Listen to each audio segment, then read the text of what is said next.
Hello everyone, thank you for watching my channel legal blueprint. मैं हूं श्रुति और आज की इस वीडियो में मैं यूजीसी नेट के लिए लॉ कैसे पढ़ना है उसके बारे में बात करूंगी। अगर हम सिलेबस की बात करें सो 10 यूनिट्स हैं एंड हर यूनिट में 10 टॉपिक्स हैं। आई नो सिलेबस देखने में थोड़ा लेंदी लगता है but trust me it's not difficult. Video शुरू करने से पहले एक और इम्पॉर्टेंट बात, हमने लीगल ब्लूप्रिंट पे एक all India free mock test release करा है यूजीसी नेट एस्पिरेंट्स के लिए। एग्जाम काफी क्लोज है and I would recommend all of you कि आप सब जाके वो टेस्ट दें and check your score. Mock को एक्सेस करने के लिए link is given in the description box. अब वीडियो शुरू करते हैं। लॉ में सबसे पहली यूनिट जूरिस्प्रूडेंस की है। अब ये सारे टॉपिक्स हैं जो सिलेबस में मेंशन्ड हैं। इन टॉपिक्स में से जो सबसे ज्यादा जरूरी एंड इम्पोर्टेंट टॉपिक्स हैं एग्जाम के लिए वो है nature and sources of law, schools of jurisprudence, concept of right and duty, legal personality and ownership and possession का टॉपिक। नेट के एग्जाम में एटलीस्ट 10 क्वेश्चंस जूरिस्प्रूडेंस से आएंगे, so you can not ignore this unit. काफी लोग ये भी confuse रहते हैं कि जूरिस्प्रूडेंस नेट के लिए पढ़ना कहाँ से है। सो नेट के लिए जूरिस्प्रूडेंस पढ़ने के लिए आपको कोई अलग से नई बुक खरीदने की जरूरत नहीं है। अगर आपने क्लैट पीजी की प्रिपरेशन करी थी तो उसके लिए जूरिस्प्रूडेंस जितना भी पढ़ा था दैट इज सफिशिएंट, या फिर आपने अपने एलएलबी के टाइम में जूरिस्प्रूडेंस जिस भी बुक से पढ़ा हो दैट इज सफिशिएंट। अब अगली यूनिट है कॉन्स्टिट्यूशनल एंड एडमिनिस्ट्रेटिव लॉ की। कॉन्स्टिट्यूशन पढ़ने के लिए सबसे इंपॉर्टेंट है बेयर एक्ट।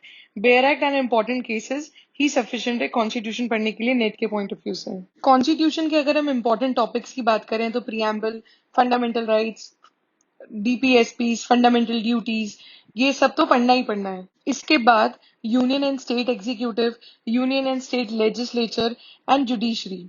जुडिशरी में दोनों हाई कोर्ट और सुप्रीम कोर्ट से रिलेटेड सारे प्रोविजंस इंपॉर्टेंट हैं। अगला इंपॉर्टेंट टॉपिक है इमरजेंसी प्रोविजंस। इमरजेंसी के लिए आर्टिकल 352 से आर्टिकल 360 तक सारे आर्टिकल्स इंपॉर्टेंट हैं। इसके बाद टेम्पररी एंड स्पेशल प्रोविजंस के लिए आर्टिकल 369 से आर्टिकल 392 तक सब पढ़ना है। फाइनली लास्ट टॉपिक है election commission of India. Election commission of India के लिए आर्टिकल 324 से लेके आर्टिकल 329 तक सारे आर्टिकल्स पढ़ने हैं जो कि पार्ट 15 ऑफ द कॉन्स्टिट्यूशन में लिखे हैं। ये तो थे सारे कॉन्स्टिट्यूशन के इंपॉर्टेंट टॉपिक्स। अब एडमिनिस्ट्रेटिव लॉ में देखते हैं क्या पढ़ना है। एडमिनिस्ट्रेटिव लॉ में दो चीजें सबसे इंपॉर्टेंट है, वो है principle of natural justice and judicial review का टॉपिक। जुडिशियल रिव्यू में आपको ये देखना है कि किन ग्राउंड्स पे जुडिशियल रिव्यू एक्सरसाइज किया जा सकता है।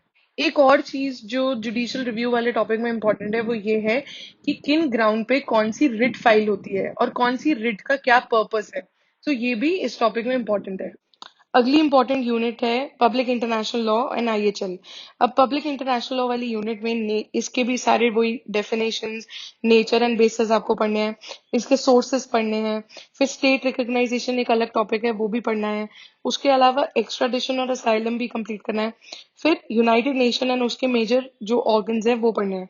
यूनाइटेड नेशन के साथ साथ एंड उसके ऑर्गन्स के साथ साथ इट्स इंपॉर्टेंट दैट कुछ रेलेवेंट आर्टिकल्स है यूएन चार्टर के, आपको वो भी कंप्लीट करने हैं। फिर वर्ल्ड ट्रेड ऑर्गेनाइजेशन जो है इसके बारे में भी पढ़ना है कि कौन से ईयर में बना, कौन से कन्वेंशन से बना, इसकी क्या हिस्ट्री है and the year in which it was established. So ये सब पढ़ना है। अगला इंपॉर्टेंट टॉपिक है आईएचएल। आईएचएल में सिर्फ कुछ इंटरनेशनल कन्वेंशंस हैं वो पढ़ने हैं, कौन से ईयर में आए वो याद रखना है। यूडीएचआर हो गया, जैसे आईसीएससीआर हो गया, आईसीसीपीआर हो गया, चाइल्ड राइट्स का हो गया, वियना डिक्लेरेशन हो गया। सो ऐसे ही करके काफी और डिक्लेरेशंस हैं, कन्वेंशंस हैं जो पता होने चाहिए along with the year. Okay, एक और इम्पॉर्टेंट चीज, पब्लिक इंटरनेशनल लॉ पे हमारे यूट्यूब चैनल पे there is a separate playlist जिसमें हमने कुछ टॉपिक्स कवर किए हुए हैं जो नेट के पॉइंट ऑफ व्यू से काफी इंपॉर्टेंट है, जैसे एक्स्ट्राडिशन, असाइलम, सोर्सेज, बेसिस। तो आप ये वाले टॉपिक्स हमारी वीडियो से भी कवर कर सकते हैं। Link is there in the description box. अगली इंपॉर्टेंट यूनिट है आईपीसी की। अब आईपीसी में प्रॉब्लम यह है that certain topics are very lengthy, जैसे ऑफेंसेस अगेंस्ट ह्यूमन बॉडी का टॉपिक हो गया या फिर ऑफेंसेस अगेंस्ट प्रॉपर्टी का टॉपिक हो गया। सो अगर आप ये दोनों टॉपिक सबसे पहले करने बैठ गए तो काफी टाइम कंज्यूम हो जाएगा। सो स्मार्ट वे ये है कि आप पहले छोटे टॉपिक्स कर लो, जैसे जर्नल एक्सेप्शंस कर लिए, अबेटमेंट कर ली, क्रिमिनल कॉन्स्पिरेसी कर लिया, ऑफेंसेस अगेंस्ट स्टेट कर लिया, offences against public tranquillity, theories of punishment वाला टॉपिक। सो ये सब छोटे टॉपिक्स हैं and it will take less time. So आप ये सारे टॉपिक्स अपने बैरक से कंप्लीट कीजिए, उसके बाद move on to the lengthier topic, जैसे offences against human body and property वाले। हमारे चैनल पे आईपीसी की भी एक प्लेलिस्ट है जिसमें हमने actus reus, mens rea and कुछ और भी टॉपिक्स डिस्कस किए हैं जो रेलेवेंट हैं एग्जाम से के लिए। So I would recommend you to go and check out our playlist as well. The link is given in the description box. अगली यूनिट है टॉर्ट्स एंड कंज्यूमर प्रोटेक्शन की। अगर हम टॉर्ट्स की बात करें, सो 5 to 6 क्वेश्चन टॉर्ट्स के आते ही आते हैं। एंड टॉर्ट्स इतना डिफिकल्ट यूनिट भी नहीं है, क्योंकि ये काफी बार आपने पढ़ा होता है अगर कोई भी कॉम्पिटिटिव एग्जाम दिया है तो। इसमें इसमें ये जितने भी टॉपिक्स लिखे हैं सारे ही इंपॉर्टेंट है टॉर्ट्स के, एंड सारे ही करने हैं along with the case laws. अब अगर हम कंज्यूमर प्रोटेक्शन एक्ट 1986 की बात करें, सो ये एक्ट रिपील हो चुका है। तो काफी लोगों को ये कंफ्यूजन है कि नेट के एग्जाम के लिए हम नया वाला एक्ट पढ़ें या पुराना वाला पढ़ें। So you have to study the new act only. Consumer protection act 1986 is not in force anymore, and पुराना एक्ट पढ़ के मत जाना। जो भी प्रोविजंस एंड सेक्शंस आप पढ़ के जाओ वो नए एक्ट के हिसाब से ही पढ़ के जाओ। अब मोटर व्हीकल्स एक्ट की अगर बात करें, सो मोटर व्हीकल एक्ट में नो फॉल्ट लाइबिलिटी के प्रोविजंस हैं सेक्शन 140 से लेकर 144 तक। थर्ड पार्टी इंश्योरेंस के सेक्शंस हैं सेक्शन 145 से 164, एंड सेक्शन 165 से 176 इंपॉर्टेंट है क्लेम ट्रिब्यूनल्स के लिए। सो ये सारे सेक्शंस आपको मोटर व्हीकल्स एक्ट के लिए पढ़ने हैं। कंपटीशन एक्ट के लिए section 3, section 4, section 5, section 6 and certain other sections, जैसे अपील का सेक्शन, कंपनसेशन का सेक्शन, सेक्शन 53A, 53N, ये सारे इंपॉर्टेंट हैं एंड एग्जाम में आ सकते हैं। अब अगली यूनिट है कमर्शियल लॉज। कमर्शियल लॉज वाली यूनिट में contract act, sales of goods act, partnership act, negotiable instrument act and company law, ये सारे एक्ट्स आते हैं। तो सबसे important contract, sales of goods, partnership तो है ही। इसके अलावा नेगोशिएबल और कंपनी में से ज्यादा क्वेश्चंस नहीं आते हैं।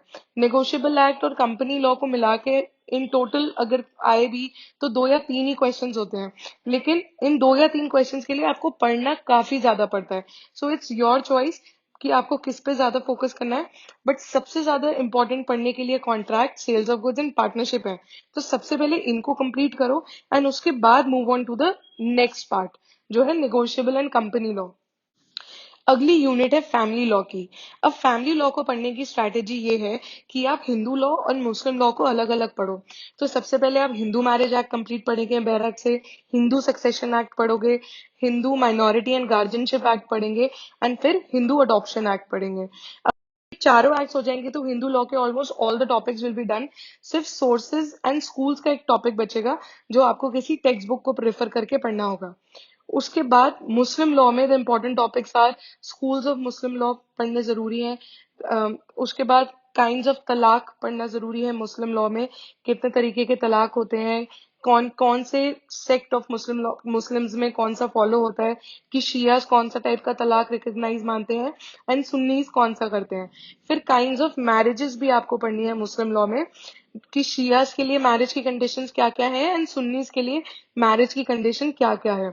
उसके बाद वक्फ एक इम्पॉर्टेंट टॉपिक है मुस्लिम लॉ का, वक्फ पढ़ना है। And then uniform civil code, जो कि जिसको पढ़ने के लिए you have to read all the relevant case laws. अब अगर आप फैमिली लॉ के प्रीवियस ईयर क्वेश्चन पेपर्स देखोगे, सो फैमिली लॉ में हिंदू लॉ के काफी सेक्शन बेस्ड क्वेश्चंस भी आते हैं। सो हिंदू लॉ के जो 4 बेयर एक्ट्स हैं, चारों एक्ट्स हैं, इट्स इंपॉर्टेंट, वो छोटे छोटे एक्ट्स ही हैं, हार्डली 30 सेक्शंस के एक्ट होंगे।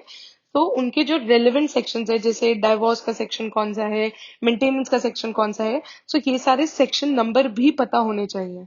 अगली यूनिट है environment and human rights law. अब इसमें एनवायरमेंट में सबसे इंपॉर्टेंट एक्ट जो है वो है environment protection act. Environment protection act में इंपॉर्टेंट डेफिनेशंस पढ़नी है, जैसे एनवायरमेंट की, एनवायरमेंट पोल्यूशन की।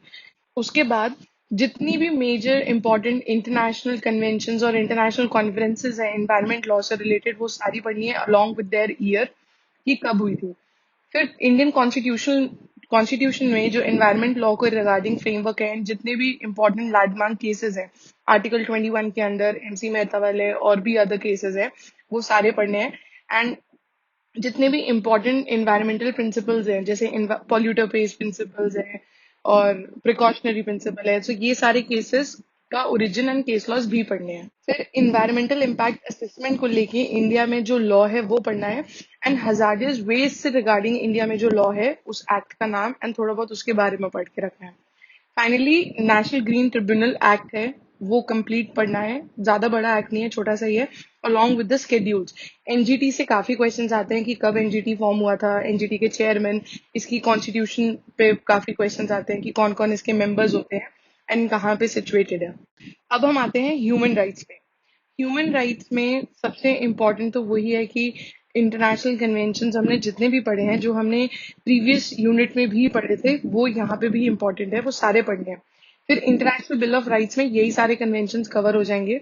उसके बाद इंडिया में जो फ्रेमवर्क है ह्यूमन राइट्स का, जैसे हमारे नेशनल ह्यूमन राइट्स कमीशन है, फिर नेशनल कमीशन फॉर माइनॉरिटीज है, फिर commission for scheduled caste, scheduled tribes and backward classes भी है। इन सबका कॉन्स्टिट्यूशनल प्रोविजन की कौन से आर्टिकल में है, कब बने थे, इनकी थोड़ी सी हिस्ट्री की कैसे बने, एंड इन पे लॉ जो लॉज हैं वुमेन, चिल्ड्रन, एडर्ली, माइनॉरिटीज के इंडिया में, उनके बारे में पढ़ना है। अगली यूनिट है intellectual property rights and IT law.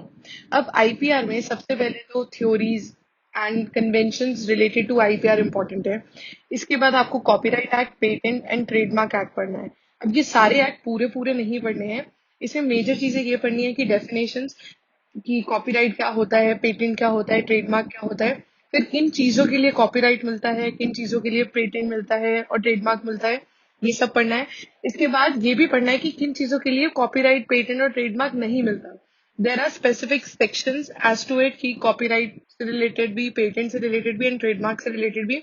तो ये सारे एक्ट्स आपको सिर्फ वेयर एक्ट रेफर करनी है एंड ये सेक्शंस की एक बार रीडिंग मारनी है कि कौन से सेक्शन में क्या बोला है। आईपीआर से रिलेटेड जो मेजर क्वेश्चंस हैं वो इन्हीं सारे टॉपिक्स में से आते हैं, या तो थ्योरी में से या फिर कॉपीराइट, पेटेंट और ट्रेडमार्क में से। तो अगर ये वाली मेजर चीजें जो आप कंप्लीट कर लोगे, आपका काफी पोर्शन कवर अप हो जाएगा ना, आपको ज्यादा नहीं पढ़ना पड़ेगा। इसके बाद है geographical indications and biological diversity act. तो इनसे भी कभी कभी एक एक क्वेश्चन आ जाता है, सो एक बार बस देख लेना ऊपर ऊपर से बेयर एक्ट में क्या लिखा है, बट इन डेप्थ ज्यादा पढ़ने की जरूरत नहीं है। जो अगला टॉपिक है आईटी लॉ। आईटी लॉ में डिजिटल सिग्नेचर, इलेक्ट्रॉनिक सिग्नेचर की डेफिनेशन इज इम्पोर्टेंट, ये पढ़ना। साइबर क्राइम्स काफी सारे हैं, सो जस्ट कि कौन से सेक्शन में कौन सा साइबर क्राइम लिस्टेड है, ये देख लेना इंपॉर्टेंट है। इसके अलावा वैसे तो आईटी लॉ बहुत बड़ा है, तो if you want to read anything else आप पढ़ सकते हैं, बट सबसे पहले digital signature, electronic signature and the crimes. अब फाइनली लास्ट यूनिट है कंपैरेटिव पब्लिक लॉ की। ये यूनिट थोड़ी सी ट्रबलिंग यूनिट इसलिए है बिकॉज इसका डायरेक्ट एक ही जगह सारा मटेरियल मिलना मुश्किल है। सो इसमें जो भी टॉपिक्स हैं, जैसे फॉर्म्स ऑफ गवर्नमेंट, आपको प्रेसिडेंशियल या पार्लियामेंट्री पढ़ना है, या यूनिटरी फेडरल पढ़ना है, या रूल ऑफ लॉ पढ़ना है, या सेपरेशन ऑफ पावर पढ़ना है। सो ये सारे जो भी टॉपिक्स हैं, मैं सजेस्ट करूंगी that it's better that you study them from internet, या फिर अगर आपके पास कोई भी पॉलिटिकल साइंस की बुक है तो उनमें से, बिकॉज इनको थोड़ा सा इन डेप्थ पढ़ना जरूरी है इन टॉपिक्स को, बिकॉज इस यूनिट से कंसेप्चुअल क्वेश्चन ज्यादा आते हैं। जैसे फॉर एग्जाम्पल 4-5 कैरेक्टरिस्टिक्स लिख दिए हैं, सो दे लास्ट की इनमें से कौन सी characteristic unitary form of government की है या नहीं, या कौन सी फेडरल फॉर्म की है या नहीं। एंड जो भी कंपैरेटिव एनालिसिस है, जैसे यूएसए, कनाडा और इंडिया, कहीं कहीं अलग कंट्रीज का भी लॉ आपको बोला है पढ़ने को। सो उन कंट्रीज में कौन सा लेजिस्लेशन है जो गवर्न करता है इन चीजों को। जैसे फॉर एग्जाम्पल ओम्बुड्समैन है, तो स्वीडन में ओम्बुड्समैन का कॉन्सेप्ट कब आया था, यूके में कब आया था, इस पे क्वेश्चन आ चुका है। सो दूसरी कंट्रीज का आपको बहुत ज्यादा इन डेप्थ नहीं पढ़ना है, सिर्फ उतना पढ़ना है जितना एक एमसीक्यू एंड ऊपर ऊपर से एग्जाम के पॉइंट ऑफ व्यू से नेसेसरी है। आई होप ये वीडियो आप सबको यूजफुल लगा हो and that it will help you in your preparation. अगर आपके पास कोई डाउट, कोई भी क्वेरी है, so please let us know in the comment section and we will address it. And do follow us on Instagram and Telegram as well for interesting posts and daily quizzes.